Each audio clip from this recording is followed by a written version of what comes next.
Hello, and welcome back to A Mindful Moment, and welcome to our new listeners. There's never been a better time to build your mindfulness skills. Mindfulness not only improves your mental, emotional, and physical well-being, but provides a foundation for remaining calm during stressful challenges and events.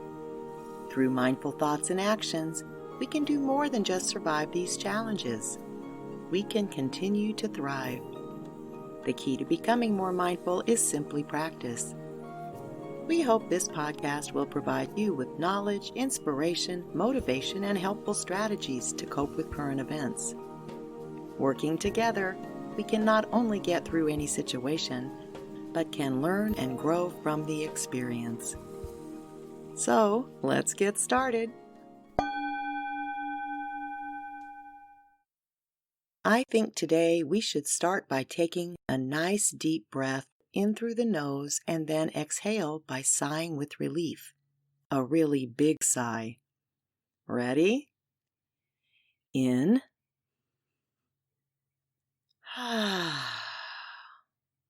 Thank you. I needed that. I needed that because things are changing again, and there's a part of me, the oldest part of my brain, that really wants to resist. My amygdala, like most of yours, interprets change as potential danger. And frankly, I think it's tired of the constant changes we've been experiencing over the last couple of months. Resisting what's happening does no good whatsoever, of course. Most of us have to make a choice now. The old brain wants to resist, and if we do, that's a choice. Or we can begin to lean into what's coming and start adapting to what's occurring. That's a choice too. The changes will come, regardless of our choices, but our choices will determine whether our outcomes benefit us or cause us more suffering. We hold a continuous picture in our minds of how things should be. Anything that interferes with our picture causes stress, disappointment, upset, anger, or fear. As a teenager, if we picture what our first car will look like, probably a shiny red sports car, and when the day arrives to get the car and what we end up with is an old VW Bug, instead of excitement about getting a car, we're disappointed. We still have a car and the freedom that offers, but it's not what we pictured. I think the reason the divorce rate is so high is due to our pictures. We create a picture of what marriage should look like. That picture was developed based on our observations of our parents, or grandparents perhaps, or from a movie we saw, or from a novel we read. Then we get in it and it doesn't match the picture. It's not all love and romance and spending every minute together in bliss. It's hard work and can be frustrating, and we realize eternity is a very long time. We all have pictures of what our jobs should look like, how our bosses should behave, how much money it will take to supposedly make us happy, and what retirement looks like. We also have a picture of what society should look like, how our fellow citizens should behave, and how the world should work. These pictures create our perception of reality. We forget, though, that we made up the pictures and that perception is reality. It's our reality, but there is no one reality. We each experience life completely differently. Two people can look at the same thing and interpret it differently based on perception. And when we recognize that someone else doesn't see that thing the same way we do, we determine that they are wrong and we are right. And this, as crazy as it sounds, is how we live and why there is so much strife in the world. It's difficult to grasp that it's all in our own minds. Consider today. Most of us are still at home. What's your perception of that situation? Are you still stuck at home against your will when you should be at work or playing at the beach? Or are you spending a quiet day at home catching up on all of the things you previously didn't have time for? Same situation, but vastly different perspectives that have a very different impact on our sense of well-being. We're seeing a lot more resistance now at this phase of the global shutdown. As people begin to protest in groups, demand their rights, and violate mandates, they are resisting the situation. Refusing to wear a mask or to physically distance is another form of resistance. Governments are now rushing to reopen the economy, which is really a form of resisting the resistors. They acknowledge that reopening now is probably not a good idea and will lead to an increase in illness and death, but they resist following scientists' advice because they want to be reelected or want to avoid a riot or want to avoid being held responsible for the potential economic collapse that may be coming. The truth is, no one actually knows what is about to happen. Science has been wrong before. Economists have been wrong before. Politicians have certainly been wrong before. In fact, we never know what is coming.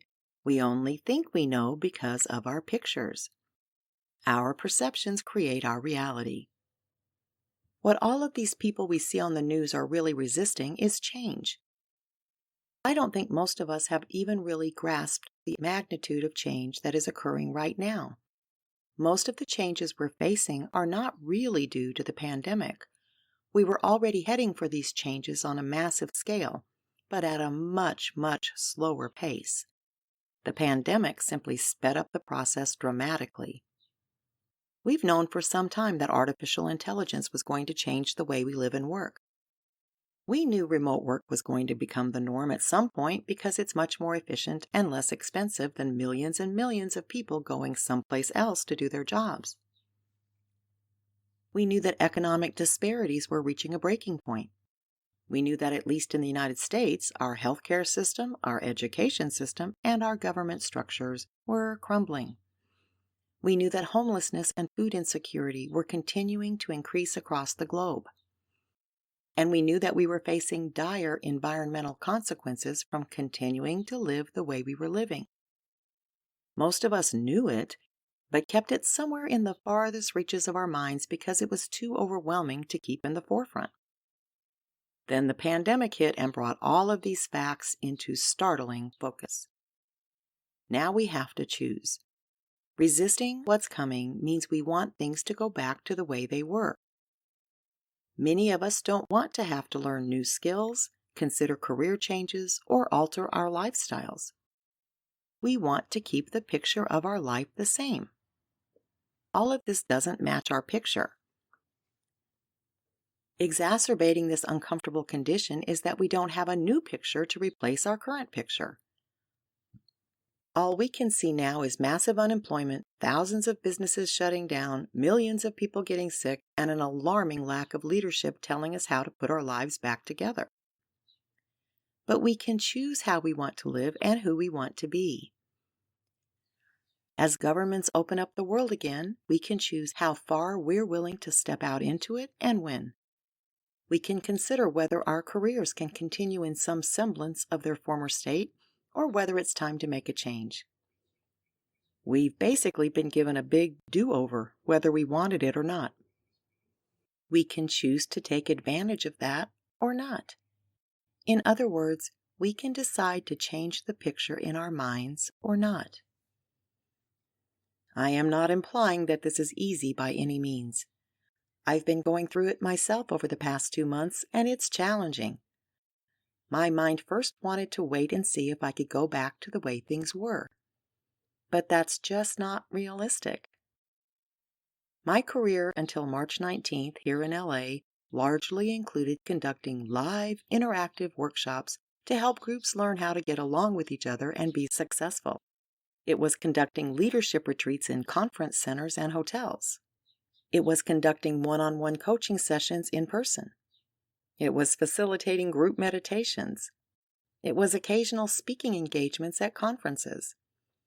And over the course of 1 week, as I canceled event after event after event, I had to use all of my mindfulness skills to not allow panic to take over. My calendar was booked solid one day for 3 months out, and the next day completely empty. It was definitely a sucker punch. I'm also, shall we say, of an age that I only have a limited number of years left to shore up my retirement savings, which are woefully low. Add another blow to my picture of how life was going to go for the next decade or so. I had to choose, resist or adapt. I chose to adapt and began figuring out how to conduct workshops online. We even did our first virtual retreat a couple of weeks ago. We had a new online coaching certification program up, and now we're adding online classes as standalone options. But all of this required a lot of open-mindedness and skill building. I had to learn, largely through trial and error, how to use technology that I was unfamiliar with. I had to change my thinking about social media, which frankly, I didn't have much use for prior to the shutdown. I had to make myself watch video after instructional video to learn new software and cloudware, and I have lots more to learn. Does my mind try to resist? Yes, it does. But the fact is, group gatherings are not likely to happen again for a long time. Resisting that fact is not going to serve me. It would only cause more stress, less income, and negatively impact my health and well-being. It could also negatively impact my employees. They may be grappling with some of the changes they've had to make in their work too, but due to adapting, we're all still making a living and we'll figure it out as we go. Many people are now going to have to face these same issues. Everything is not going to return to normal. Some jobs will still be the same, I imagine. If you were a construction worker, transportation worker, or nurse, your jobs may look very similar to what they were pre-pandemic. But if you were a waitress, retailer, travel guide, or professor, maybe not. It doesn't mean those industries will all go away, but that we may have to do them differently.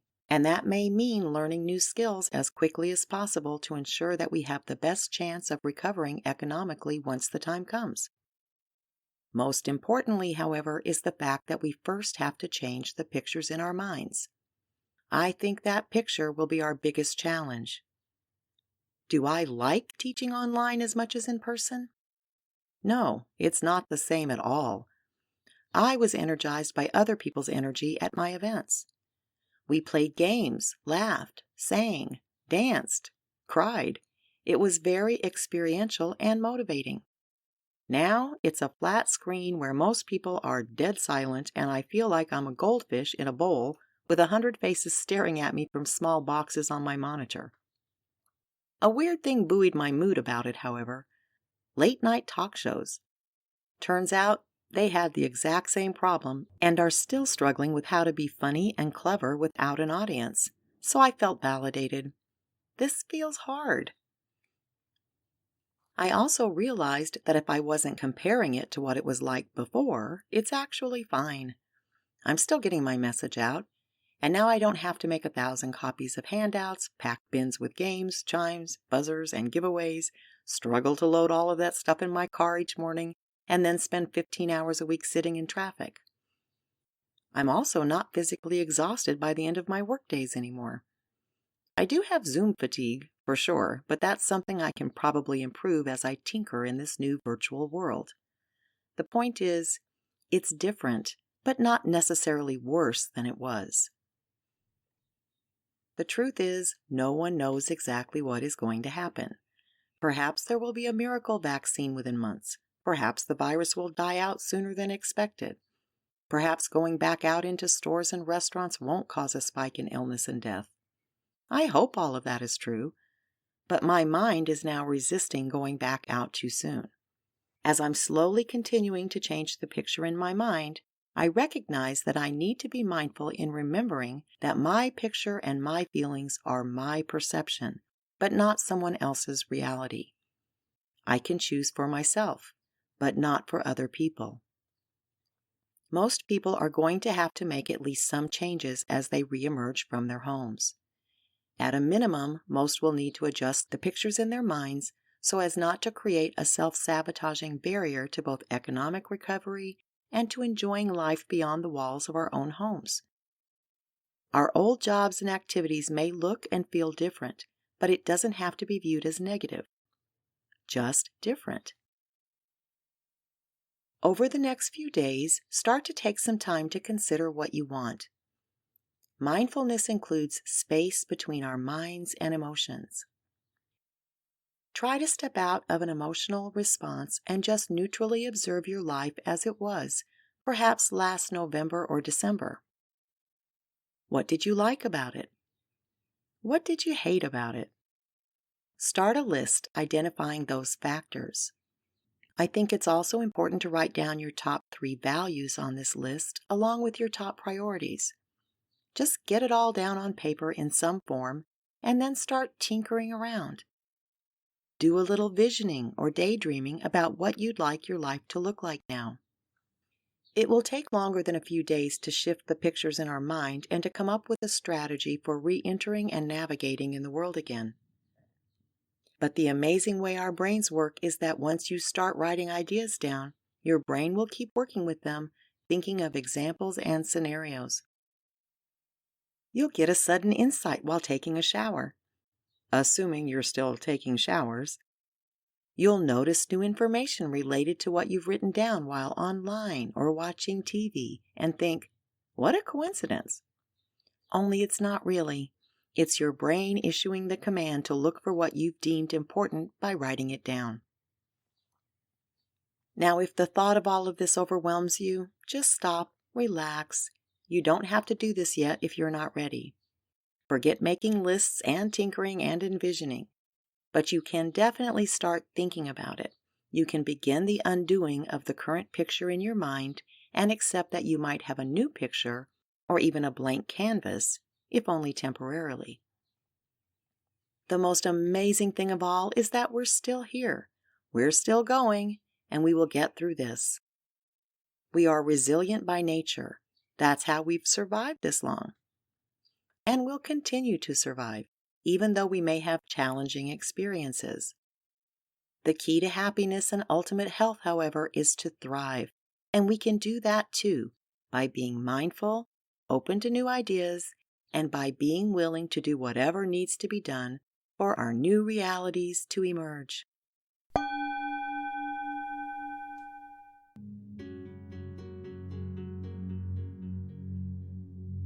As anxiety may increase again as we face more change, let's take a couple of minutes to practice staying present. Right here, right now, nothing has changed. We're just sitting comfortably in our homes, breathing, relaxing, feeling gratitude for all that we have. Close your eyes if you'd like and relax your body from the top of your head all the way down to your toes. Breathe normally, releasing any tension you might be holding in your body.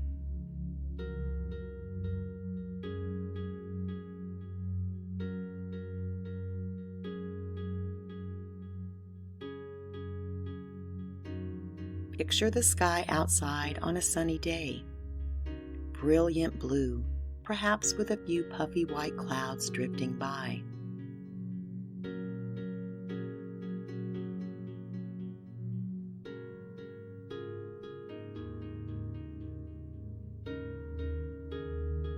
Now envision a storm slowly rolling in. Puffy clouds are replaced with dark clouds until the whole sky is like a deep gray blanket.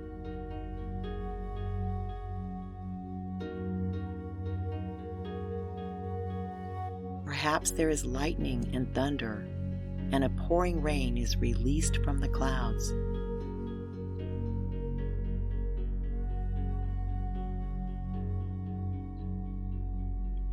But the blue sky is still there.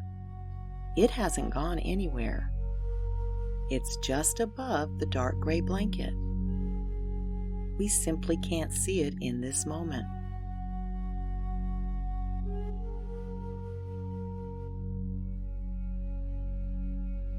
Now picture the storm dissipating, as they always do. The rain stops and the dark clouds drift away.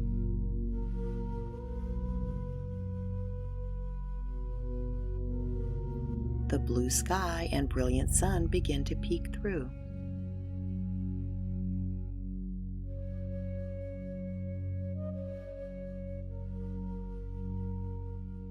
envision the return of the blue sky and brilliant sun shining down. Bring your attention back to your surroundings.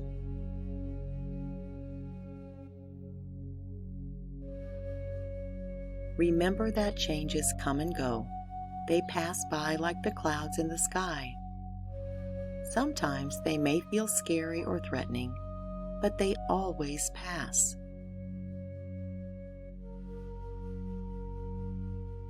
The blue sky is always there, even when we can't see it. And whether we resist or adapt, life will go on. We always have a choice as to how we want to live it.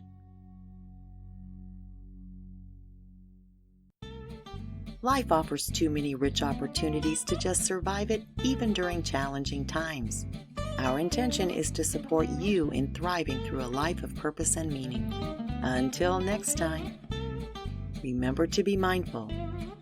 Join us next week when we'll interview Mark Miller, Chief Happiness Officer of Imagine IT and founder of the Gunner Project, a mindfulness-based program focused on young adults and the pursuit of happiness versus doing things that make us feel happy. We also have an interview on the Spanish version of this podcast with Maritza Soto Gomez, the Mindfulness Program Director for the School District in East Hartford, Connecticut, focusing on younger children and how mindfulness can support both parents and children in managing challenges. If you'd like to be on the show, please email us at info@worktoliveproductions.com. Please subscribe to A Mindful Moment with Teresa McKee wherever you get your favorite podcasts. Please rate this podcast so that others can find us. And follow us on social media at Work to Live. A Mindful Moment is written and hosted by Teresa McKee. The Spanish version is translated and recorded by Paula Tile. Intro music, Retreat, by Jason Farnham. Outro music, Morning Stroll, by Josh Kirsch, Media Right Productions. Meditation music, Fluidscape, by Kevin MacLeod. This podcast is produced by Work to Live Productions. Thank you for tuning in.